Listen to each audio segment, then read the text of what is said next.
નમસ્કાર વિદ્યાર્થી મિત્રો, આજના વિડીયોની અંદર ધોરણ 8 વિષય સામાજિક વિજ્ઞાન સાચા પ્રશ્ન બેંક અને સાચા સોલ્યુશન વિશે આજના વિડીયોમાં માહિતી મેળવવાના છીએ. મિત્રો, વિડીયોમાં આગળ વધતા પહેલા જો આપણી ચેનલમાં તમે સબસ્ક્રાઇબ ન કર્યું તો ચેનલને સબસ્ક્રાઇબ કરી દેજો અને બાજુમાં આપેલા બેલ આઇકોન પર ક્લિક કરી દેજો. જ્યારે ચેનલમાં કોઈ નવો વિડીયો અપલોડ થાય તેની માહિતી તમને સૌથી પહેલા અને સૌથી ઝડપથી મળતી રહે. આ વિડીયોના સોલ્યુશનની પીડીએફ ફાઇલ, પ્રશ્ન બેંકની પીડીએફ ફાઇલ જે પણ વિદ્યાર્થી મિત્રો ડાઉનલોડ કર્યું હોય તો તમે ટેલિગ્રામ ગ્રુપમાં જોઈન થઈ જજો. ટેલિગ્રામની લિંક તમારે જોતી હોય તો ડિસ્ક્રિપ્શન બોક્સમાં તમને ઇન્સ્ટાગ્રામની લિંક આપેલી છે, એ મારા પેજને તમે ફોલો કરી દેજો અને બાજુમાં મેસેજનો ઓપ્શન આવશે, એમાં તમને સેન્ડ ટેલિગ્રામ લિંક તમે મેસેજ કરશો એટલે તમને સામેથી ટેલિગ્રામની લિંક આપશે, એ તમે એની અંદર જોઈન થઈ જજો. એમાં તમને બધા જ વિષયના પ્રશ્ન બેંકની પીડીએફ ફાઇલ, સોલ્યુશનની પીડીએફ ફાઇલ, સાચા આઈએમપી પેપર તમને ત્યાંથી મળી રહેશે. તો જોઈ શકો છો આપણી પાસે પ્રશ્ન બેંક છે. ધોરણ મિત્રો 8 છે, વિષય સામાજિક વિજ્ઞાન છે. તારીખ 31/8/2024 છે. પ્રકરણ નંબર તમારા 1, 2, 9 અને 15 છે. સમય 1 કલાક, કુલ ગુણ 25. તમારા વિષય શિક્ષક આ જે પ્રશ્ન બેંક છે એમાંથી 25 માર્ક્સની એકમ કસોટી તમને બનાવીને આપશે. તો સૌથી પહેલા આપણે વાત કરીશું પ્રશ્ન નંબર 1 ની. પ્રશ્ન નંબર 1 ની અંદર ભાઈ 5 એટલે કે એમસીક્યુ તમને 5 આવશે. આમાંથી તમને એમસીક્યુ પૂછશે 5, કોઈ પણ 5 આવશે, બરાબર. હવે જોઈ લો કેટલા તમને આની અંદર એમસીક્યુ ટોટલ આપેલા છે.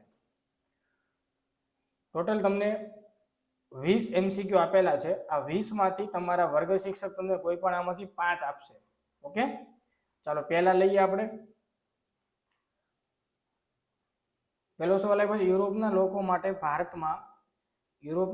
માટે ભારતમાં આવવા માટેની જમીન માર્ગ શા માટે બંધ થયો હતો?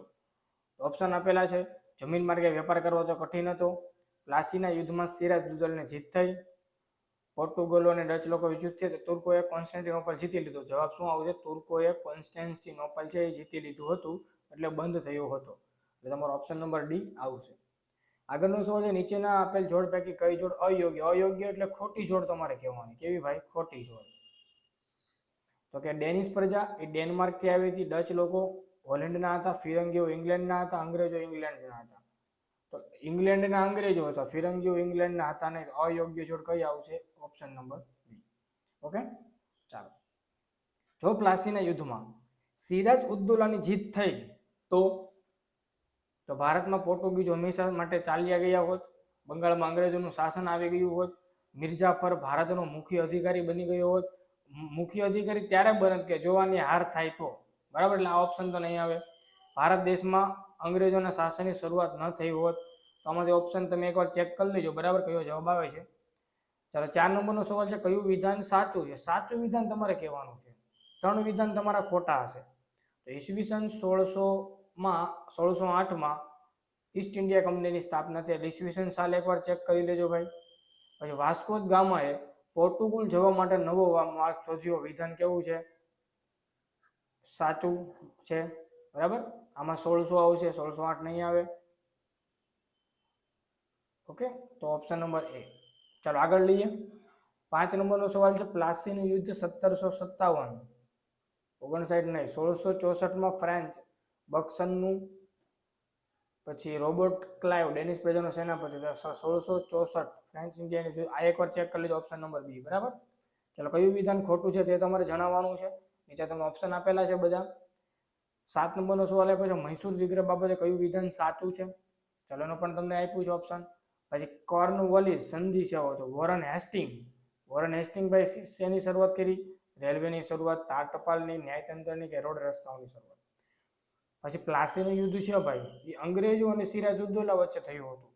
તો સાલબાઈની સંધિ કોના વચ્ચે થઈ હતી એ તમારે કહેવાનું છે.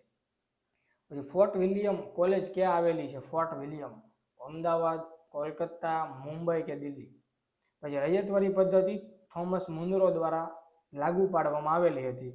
તો મહાલવારી પદ્ધતિ કોના દ્વારા લાગુ પાડવામાં આવેલી હતી? ઓકે. 12 નંબરનો સવાલ છે, ગળીના ઉત્પાદન બાબતે નીચેનામાંથી કયું વાક્ય સાચું છે? તો ગળીના ઉત્પાદન 3 પદ્ધતિમાં થતું હતું. ગળી માટે કામ આવતું દ્રવ્ય હતું, ગળી વછોડ ગરમ પ્રદેશમાં થાય છે, ઉપરોક્ત તમામ. ભારતમાં પોર્ટુગીઝોની રાજધાની કઈ હતી ભાઈ? Option A Diu, C Goa, Daman કે દાદર નગર હવેલી. કઈ યુરોપિયન પ્રજા સાગરના સ્વામી તરીકે, ભાઈ યાદ રાખજો, સાગરના સ્વામી તરીકે કઈ ઓળખાતી? ઓપ્શન છે પોર્ટુગીઝ, ડચ, ફ્રેન્ચો કે અંગ્રેજો. 15 નંબરનો બિરસા મુંડા બાબતે નીચેનું કયું વિધાન સાચું છે? સાચું વિધાન તમારે આમાંથી સિલેક્ટ કરવાનું. ઓકે, યુરોપમાંથી આ રીતના તમને મિત્રો 20 સવાલ આપેલા છે. 20માંથી તમારા વર્ગ શિક્ષક તમને કોઈ પણ 5 પ્રશ્નો આપશે. 5 ગુણનો પ્રશ્ન રહેશે. કોમેન્ટ કરજો તમારે આમાંથી કેટલા માર્ક્સ આવે છે. બરાબર, જે મિત્રોને પીડીએફ ફાઇલ ડાઉનલોડ કરવી હોય તો ડિસ્ક્રિપ્શન બોક્સમાં તમને લિંક આપેલી છે. લિંક ઉપર ક્લિક કરીને પીડીએફ ફાઇલ તમે ડાઉનલોડ કરી શકો. ટેલિગ્રામમાં તમે જોઈન થઈ જજો. એમાં તમે પ્રશ્ન બેંકની પીડીએફ ફાઇલ, સોલ્યુશનની પીડીએફ ફાઇલ મળી રહેશે. ચલો, પ્રશ્ન નંબર 2 છે મિત્રો, કોઈ પણ 5 લખવાના છે. 5 ગુણનો પ્રશ્ન છે. હવે જો ખાલી જગ્યા તમને આપેલી છે. ટોટલ તમને આની અંદર 20 ખાલી જગ્યા આપેલી છે. 20માંથી તમારા શિક્ષક કોઈ પણ એક આપશે. કોઈ પણ એક આવશે ભાઈ. ઓકે, જો ગ્રામ અથવા ગ્રામનો સમૂહ માટે ખાલી જગ્યા શબ્દનો પ્રયોગ થતો હતો. ભાઈ 15મી સદીના યુરોપમાં નોંધપાત્ર સામાજિક અને ધાર્મિક પરિવર્તનો થયા, જેને આપણે ખાલી જગ્યા તરીકે ઓળખીએ છીએ. પછી ભારતમાં યુરોપિયનોનું આવવાનું કારણ ખાલી જગ્યા હતું. તો વેપાર ધંધા માટે ભાઈ. ફ્રેન્ચોએ 1668માં ખાલી જગ્યા ખાતે પ્રથમ કોઠી સ્થાપી હતી. પછી ખાલી જગ્યા યુદ્ધમાં પરાજયના કારણે મરાઠા સામ્રાજ્યનું વિભાજન થયું હતું. પછી પોલીસ તંત્રની શરૂઆત કરનાર ગવર્નર જનરલ કોણ હતો એ તમારે આમાં કહેવાનું છે. પછી અંગ્રેજોએ પ્લાસીના યુદ્ધમાં મુખ્ય સેનાપતિ મીર કાસિમને બંગાળનો નવાબ વચન આપી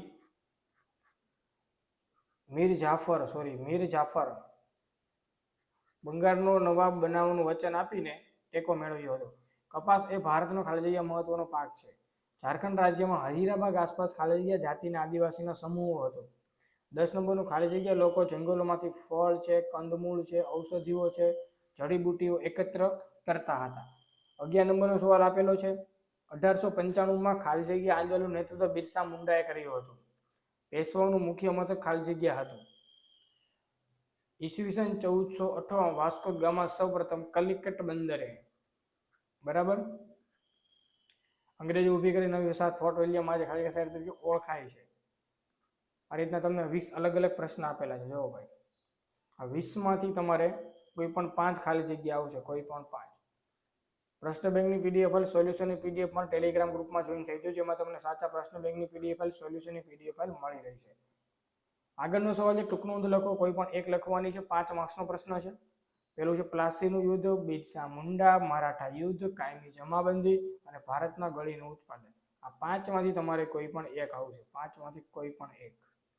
ઓકે, ચલો, પીડીએફ માટે ટેલિગ્રામ ગ્રુપમાં જોઈન થઈ જજો. એમાંથી તમને સાચા પ્રશ્ન બેંકની પીડીએફ ફાઇલ, સોલ્યુશનની પીડીએફ ફાઇલ મળી રહી છે.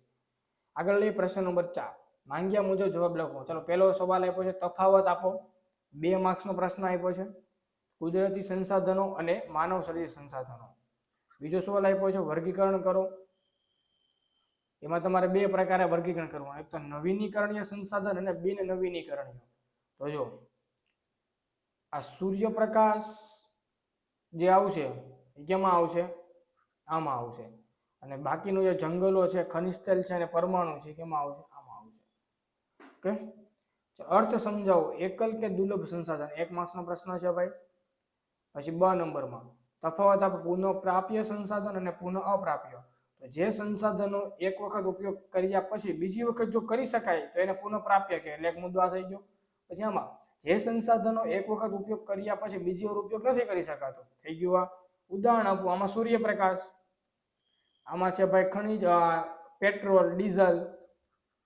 એકવાર તમે 200 નું પેટ્રોલ પુરાવો અથવા એકવાર પેટ્રોલ જો નાશ થઈ જાય તો બીજી વખત એનો ઉપયોગ કરી શકાય નહીં આપણે, બરાબર.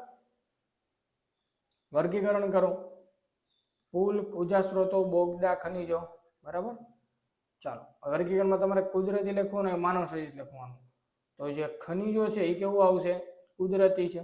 પુલ છે એ કેમાં આવશે? માનવ સર્જિતમાં આવશે. ઉર્જા સ્ત્રોતો આવશે કુદરતી અને બોગદા છે આમાં આવશે. ક્લિયર? ચાલો, ભાઈ જોડકા આપેલા છે. વિરલ સંસાધન, એકલ સંસાધન. યુરેનિયમ છે ભાઈ, એકલ સંસાધન કહેવાશે. ઓકે, સૂર્યપ્રકાશ છે એ કેવો સંસાધન કહેવાય ભાઈ? વિરલ સંસાધન કહેવાય. ખાલી જગ્યા આપેલી છે. નીચે તમને વર્ગીકરણ આપેલું છે.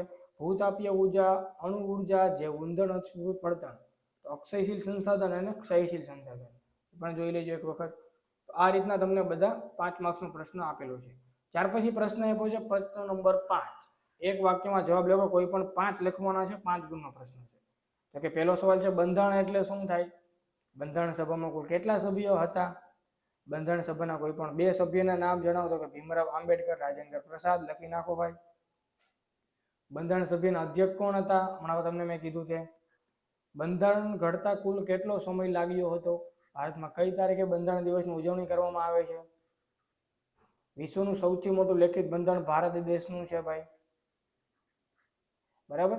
લોકશાહી એટલે શું? લોકો દ્વારા લોકો વડે થતું શાસનને લોકશાહી કહેવામાં આવે છે.